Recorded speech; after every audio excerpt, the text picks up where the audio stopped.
2. Pagi ini kita akan melakukan percobaan pada kimia organik dengan judul angka penyabunan dan penentuan FFA, di mana kedua judul ini termasuk dalam golongan analisa. Sebagai bahan utama untuk menganalisa dalam percobaan ini adalah minyak goreng. Nah, untuk yang pertama, judul angka penyabunan, ya. Percobaan ini memiliki tujuan memahami arti angka penyabunan. Maksudnya harus tahu apa itu yang dimaksud dengan angka penyabunan. Yang kedua, menentukan angka penyabunan. Dan yang ketiga, menentukan berat molekul minyak. Karena judul ini nanti dikaitkan dengan yang FFA. Nah, sekarang untuk yang pertama pada angka penyabunan.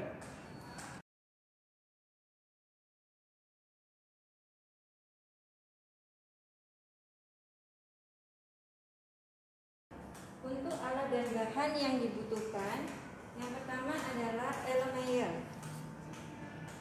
Kemudian ada gelas beker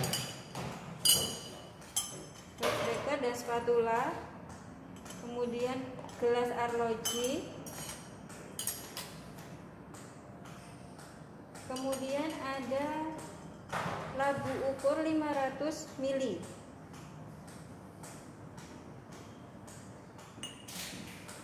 Dan gelas ukur. Kemudian satu set alat reflux, ya, yang terdiri dari Erlenmeyer asa dan kondensor. Kemudian sama hot plate. Untuk bahannya yang dibutuhkan adalah kristal KOH, kemudian etanol, kemudian ada HCl,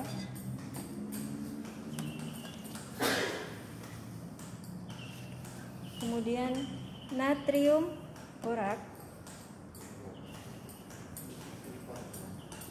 0,25 normal, kemudian ada indikator PP, dan minyak goreng. Minyak goreng ini ada minyak goreng yang baru dan minyak goreng jelantah. Nah, kita menggunakan sampel minyak Freshwell, dari minyak goreng Freshwell. Oke.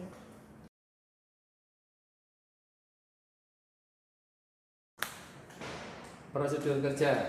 Yang pertama, kita membuat larutan KOH di dalam etanol. Dibutuhkan KOH-nya 14 gram. Sampai volumenya 500 ml.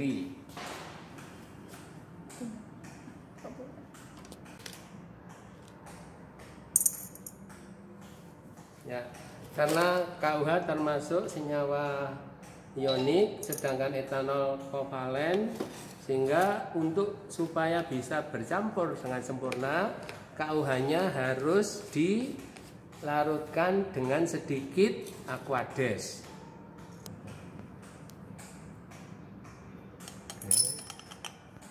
Dikasih sedikit aquades. Cur, itik, diaduk.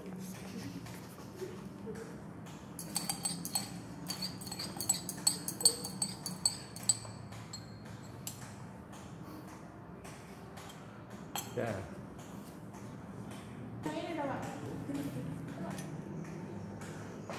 Nah, setelah jadi, KOH dalam etanol dalam volume 500 ml ditempatkan di botol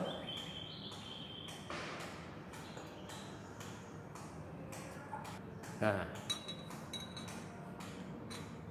itu KOH dalam etanol.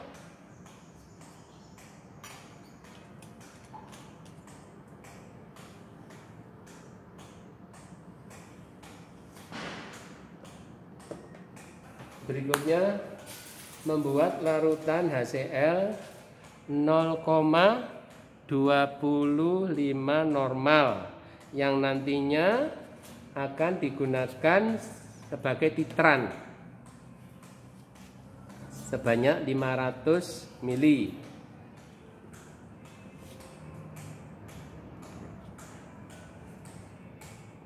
Berikutnya menimbang sampel minyak fresh well sebanyak 2 gram.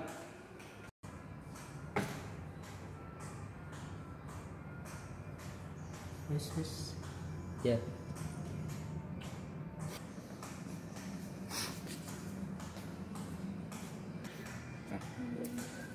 Berat minyak fresh well yang baru yang akan ditentukan angka penyabunannya seberat 2,0102 gram.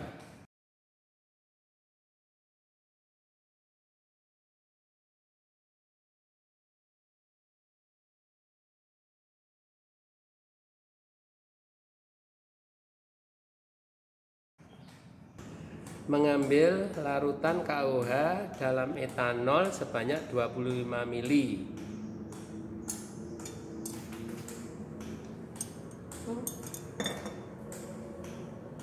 Mungkin kamu dekat enggak? Nah, ini dekat ya kelihatan.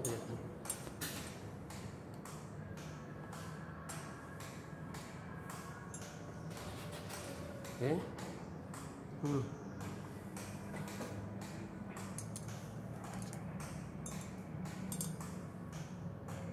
Nah, dimasukkan ke dalam sampel minyak yang ada di dalam Erlenmeyer.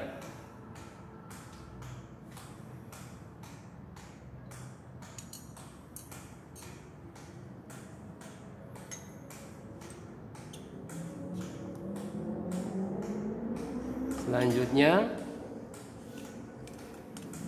dilakukan proses reflux terhadap sampel tadi.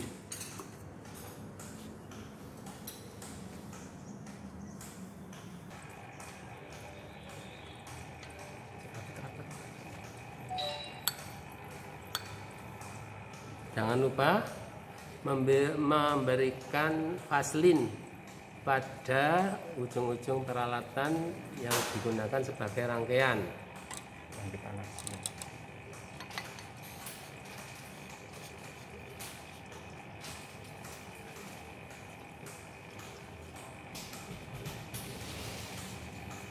Nah, yakinkan air pendingin sudah mengalir.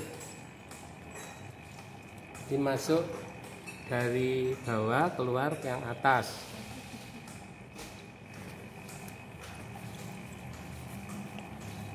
Agar proses dari reflux itu bisa berlangsung cepat, jangan lupa memasukkan batu didih ke dalam bahan.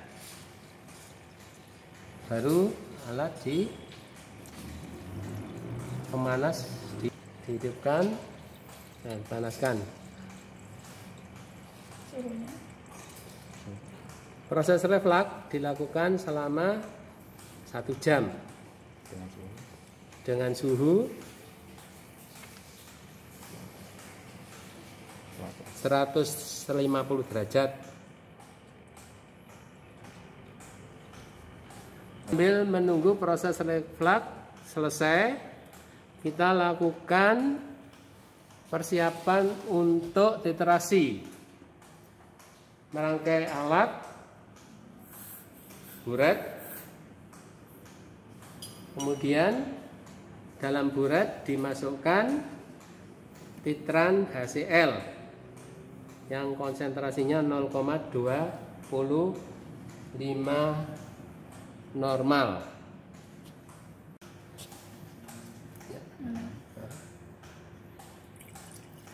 larutan HCl 0,25 normal dimasukkan ke dalam buret.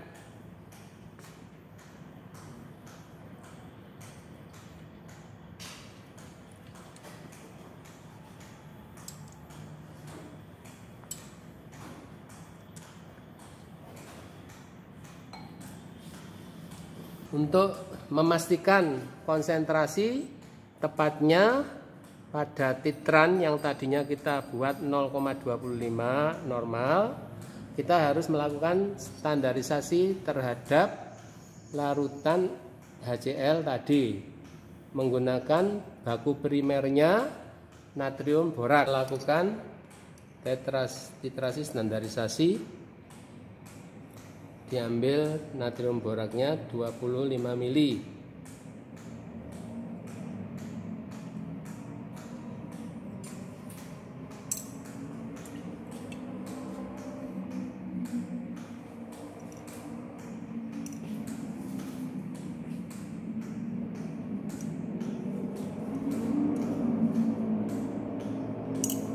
Dan jangan lupa setiap melakukan titrasi harus menggunakan indikatornya. Indikator yang dipakai phenolphthalein.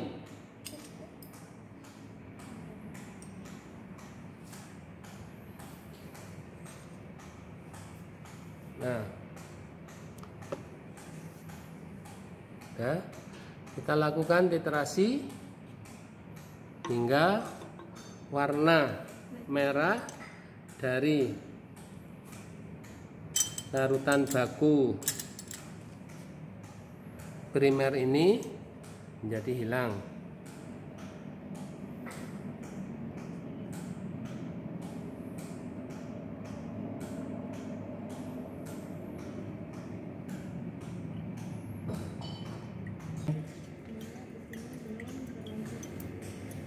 Diperhatikan bahwa larutan hasil titrasi sudah mendekati tidak berwarna. 22 mungkin 23.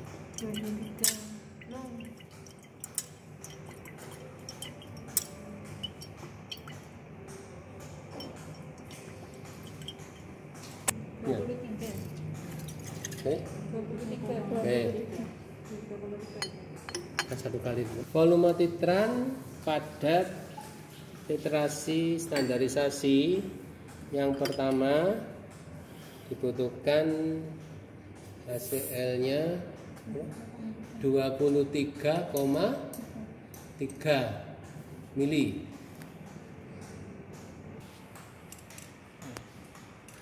Nah, untuk melakukan titrasi standarisasi yang kedua, kita lakukan hal yang sama. Kita ambil 25 mili natrium borak, dikasih indikator, baru dilakukan titrasi lagi.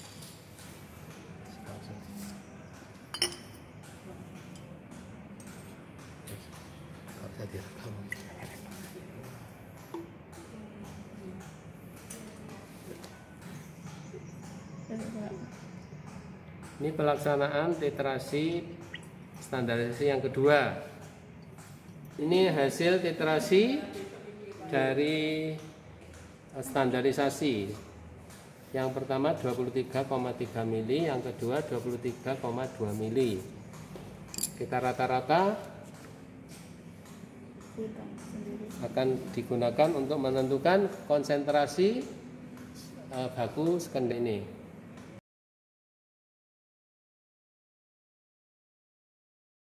Berikutnya kita lakukan titrasi blanko terhadap KUH di dalam etanol.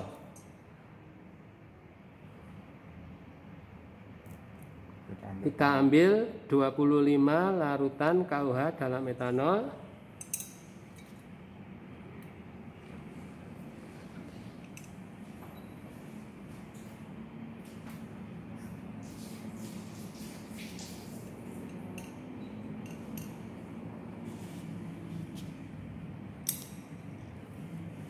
Pos.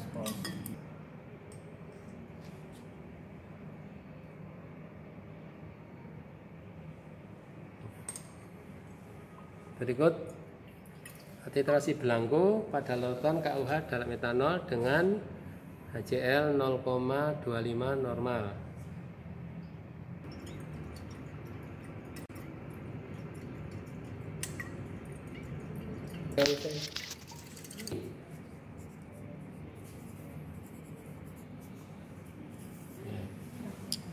Nantinya kalau di dalam hitungan ini nanti sebagai huruf yang ada di dalam rumus perhitungan angka penyabunan adalah huruf B.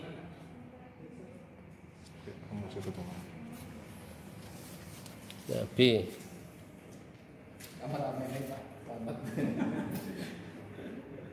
Ya, iterasi belangko yang kedua dalam 44,5 mili.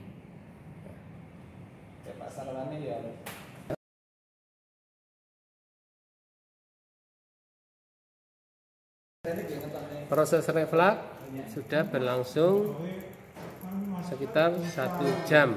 Kita hentikan.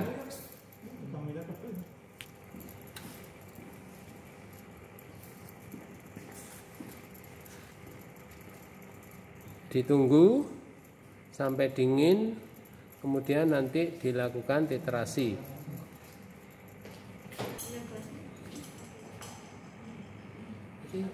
Sampai di sini.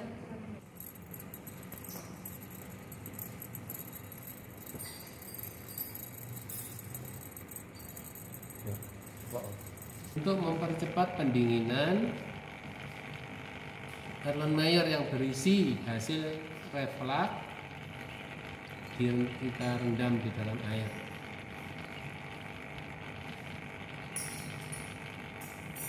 Tuh, ini tempatnya.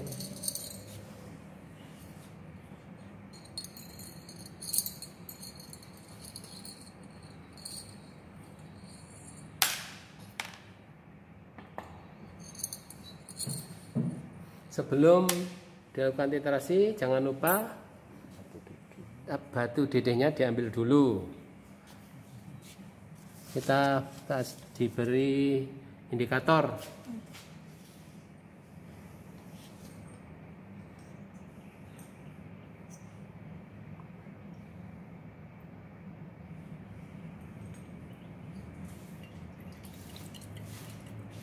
Kita pesan terhadap hasil reflux.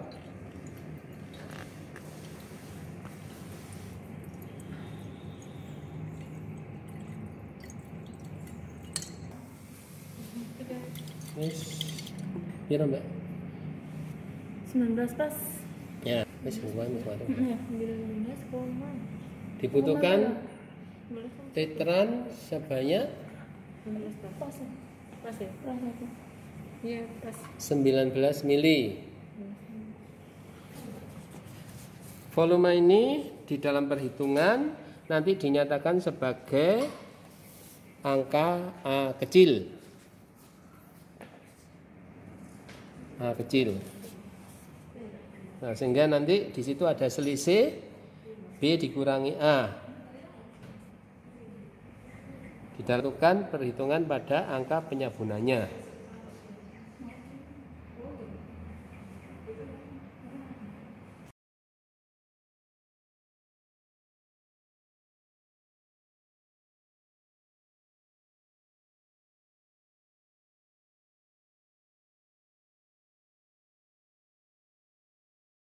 Data hasil titrasi yang sudah kita dapatkan akan digunakan untuk menghitung angka penyabunan pada sampel yang minyak yang kita pakai tadi. Saya singkat aja, angka penyabunan dengan AP yang rumusnya B dikurangi A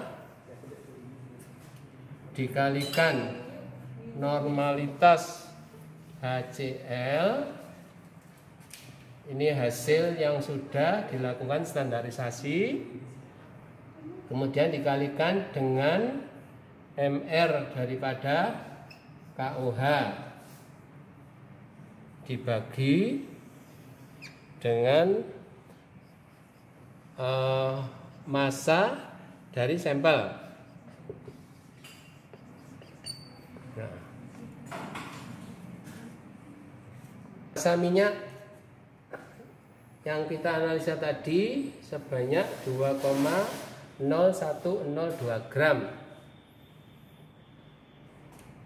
Jadi pada rumus ini volume blanko rata-rata dari 44,8 dan 45, volume titran hasil sampel rata-rata dari 19 dan 19,2.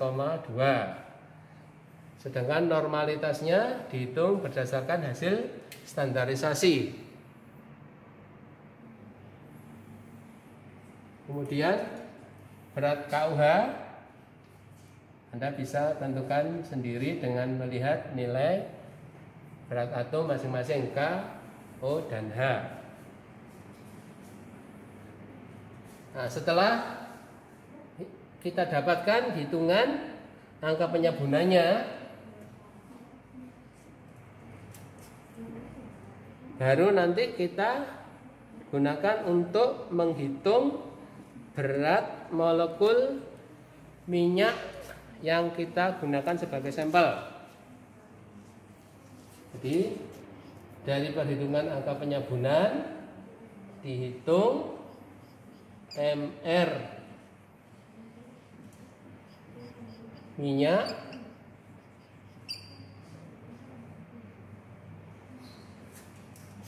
kemudian dari MR minyak dihitung juga MR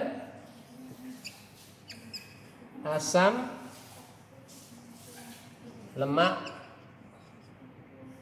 penyusun minyak.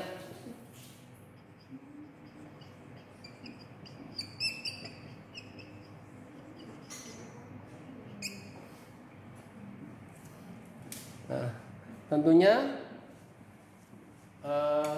Anda masih ingat pada awal perkuliahan sudah pernah diterangkan mengenai contoh untuk menghitung berat molekul minyak dan berat molekul asam lemak penyusun minyak. Nah, ini penting sekali karena nilai MR asam lemak yang kita dapatkan nanti kita gunakan di dalam perhitungan dari percobaan penentuan asam lemak bebas.